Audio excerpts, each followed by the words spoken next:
سڵاوتان لێ بێوم کاتتان باش من داناکەمالم خۆشحاڵم لە بەرنمەیەکی تری خەرمان لەگەڵتانم تەوەری ئەم بەرنمەیەمان گفتوگۆ و قسەکردن دەبێت لەسەر شعر بە میوانداری زۆر بەڕێز خات و گوڵزار حەمە فەرەجی شاعیر کە بە خۆشحاڵیەوە ئێستا لامانە. خاتون بەخێر بیت. زۆر سپاس مەمنونم چاوی منن. پێم خۆشە سەرەتای پرسیارەکان بەوە دەست پێ بکەم کە لێرە و لەوێ دەبیستین کە کوردستان وڵاتی شاعیرە. بابزانین ئەمە بە بڕوای شاعیرێک چۆن ئەم قسەیە تا چەند ڕاستە تا چەند دروستی ئەم قسەیە هەیە. بەڵێ کوردستان وەکو سلێمانی ئەگەر ئێمە باسی لێ بکەین سلێمانی شاری ڕۆشنبیری زۆربەی نووسەرەکان و هەڵکەوتوەکان لە سلێمانیە خۆشبەختانە گیان بۆتەوە.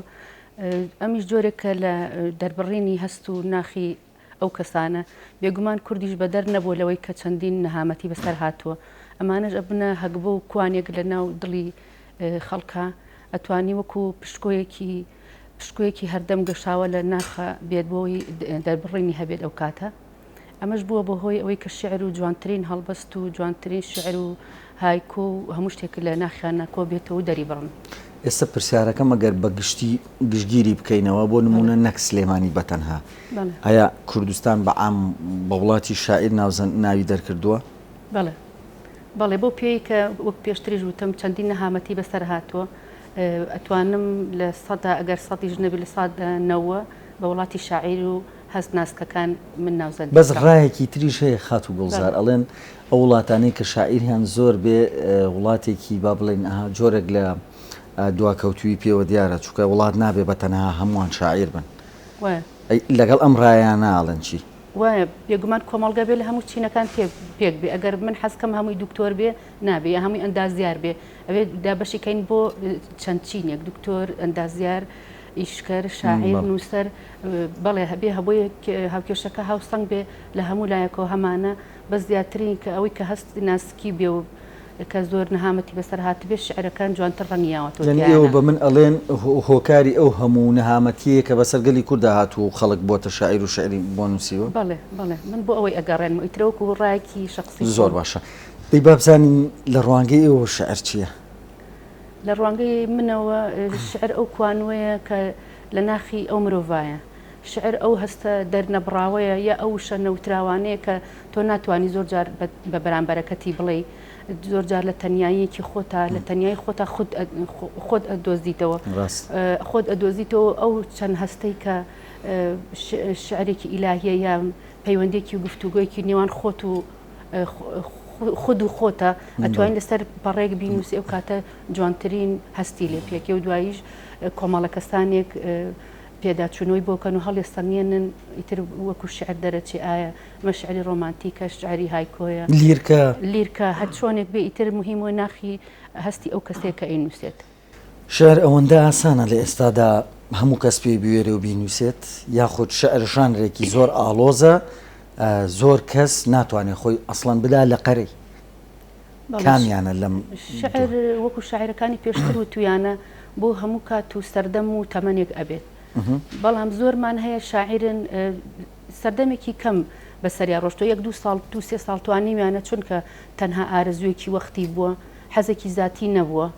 لە ناخێنە هەڵ لە قوڵاوە 1-2 ساڵ یان بەڵام 4 ساڵ بەسەریا ڕۆشتۆی تر کاڵبووتەوە لێیان هەر ئەو حەزە بووە هەر و کەف و هەڵچوونە بوو کە هەیان بوو تەواو نەماوە بەس ئەو شاعیرانی کە ڕەسەنن کە لە ناخیانە شعر هەڵقوڵاوە دایمە ئەوانە ئەمێنەوە جوانترین شعرەکەن بە دیاری بۆ کۆمەڵگە. شعر دەبێ هەڵگری چ پەیامێک بێ لە ئێستادا؟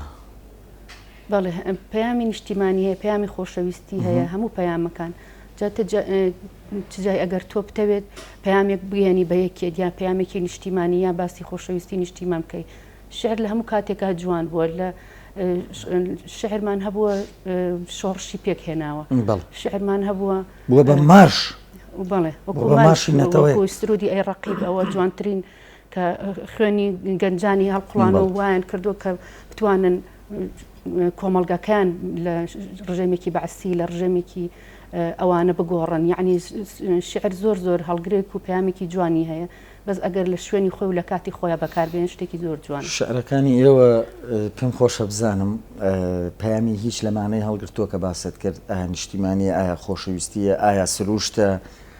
هیچ کام لەمانە هەیە شعرەکان ئێوە تایبەتە بەمانە؟ زۆر شعرم جوانم بۆ نیشتیمان نووسیوە بۆ دایک نووسیمە بۆ نیشتیمان نووسیمە بۆ خۆشەویستی نووسیمە بەڵێ بۆ هەموو پەیامەکان هەمە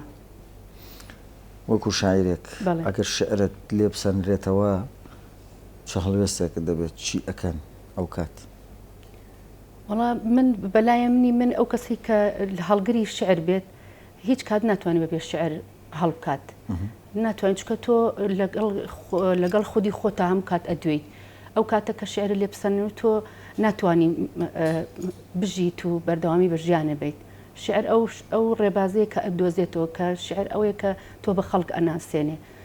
ئەتوانی بە خەڵک بڵێ بە دەوروبەر بڵێ بە کۆمەڵگە بڵێ من هەم منیش ئەگەر ژن بم نتوانم بە سەنگەرێکی نیشتیمانیا بم ئەتوانم بە قەڵەمەکەم بە شعرەکەم بەشدار بم شعر هەموو ژیانی منە لەم کاتەیە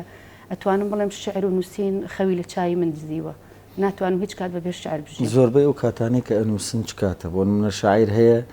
بە شەو ئەنووسێت شاعیریش هەیە لە کاتم بۆ نییە ڕنگ بێ سپێدانێک بنووسم ڕنگ بێت نیوەڕوانێک بنووسم ڕنگ بێ ئەسرانێ ڕنگ بێ مەغریبانێک بیزات پێم خۆش هەرچەنەوە پرسیارێکی تایبەتیشە بەسەر پێم خۆشە بزانم ئێوە ئەو کاتانەی کە شعری تێ ئەنووسن کێ بەڵێ من زیاتر شەو ئەینووسم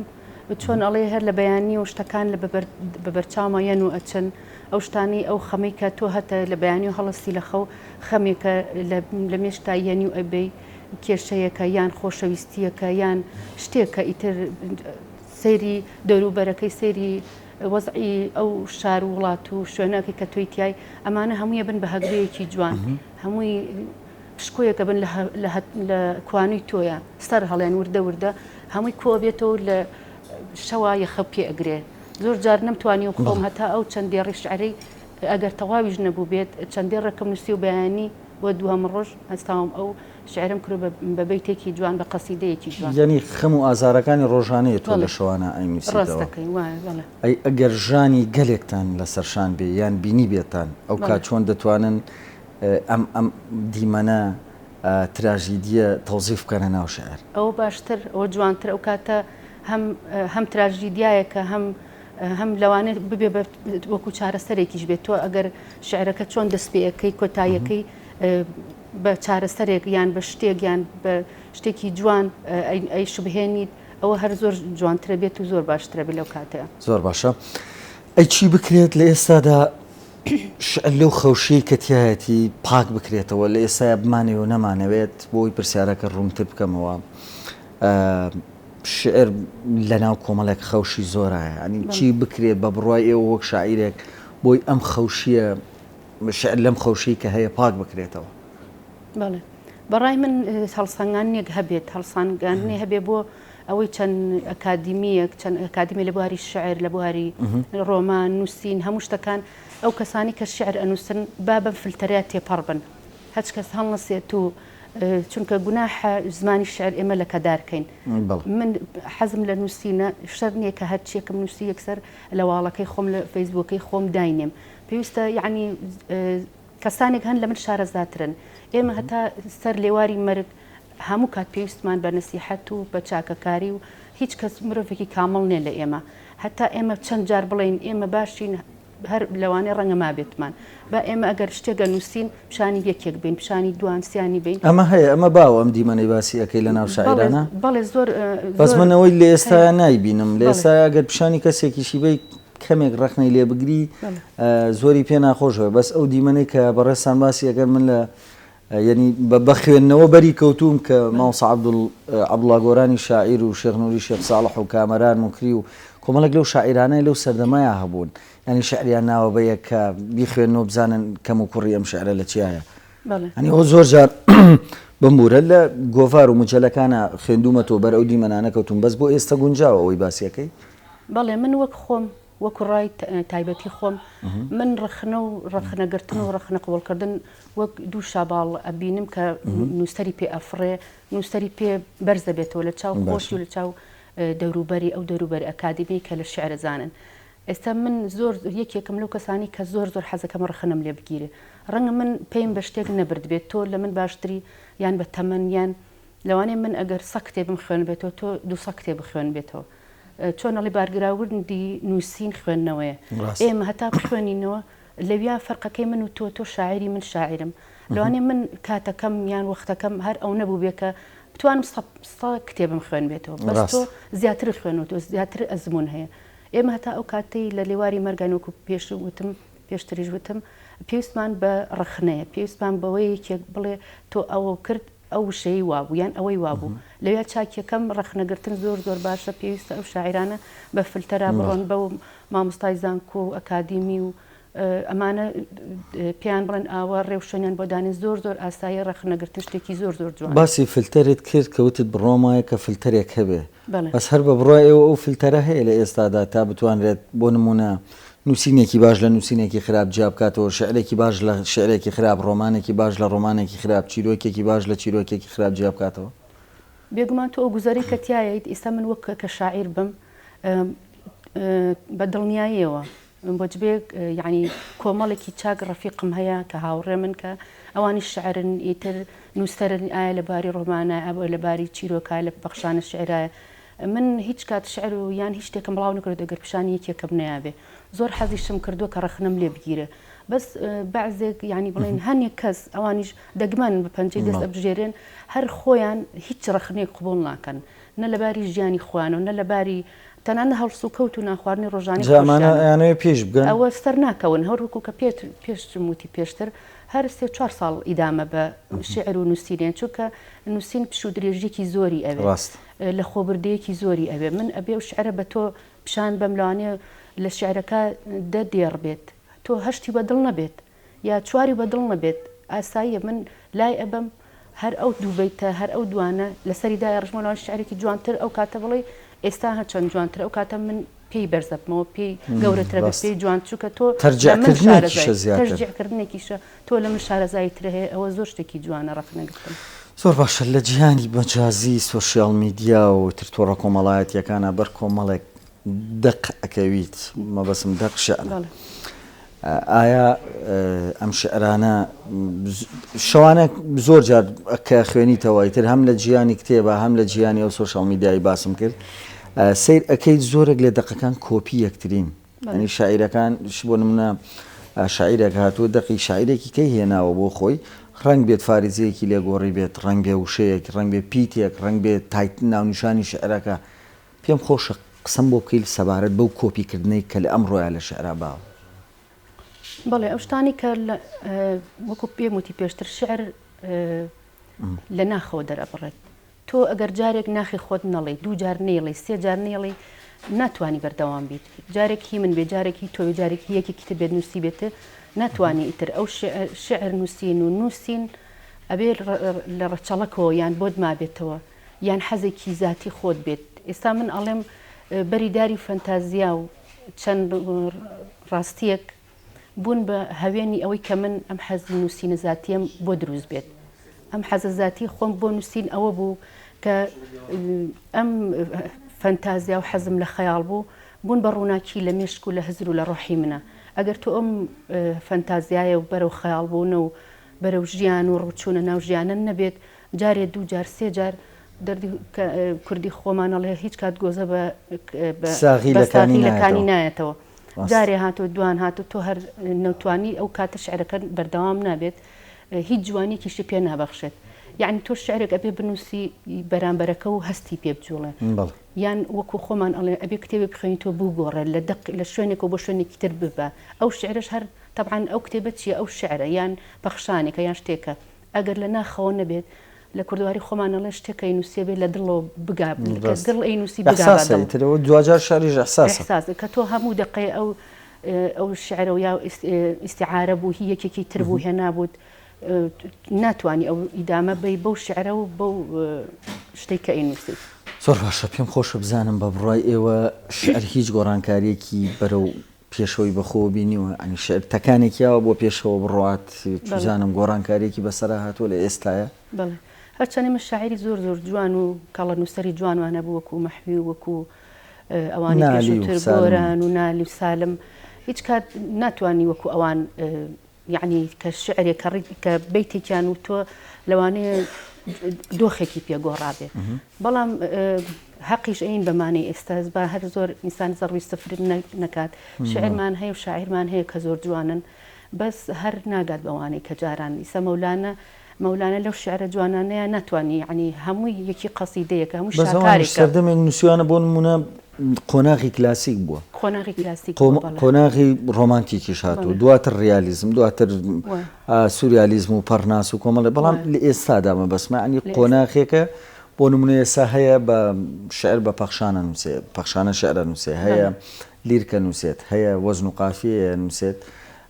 و هەرشە بە پۆستەر شعرە نووسێ پۆستەرە یعنی من مەبەسمە بەعامی ئەمانە بڵم شعر کەمێکیش بێ بەرەو پێشەوە چووە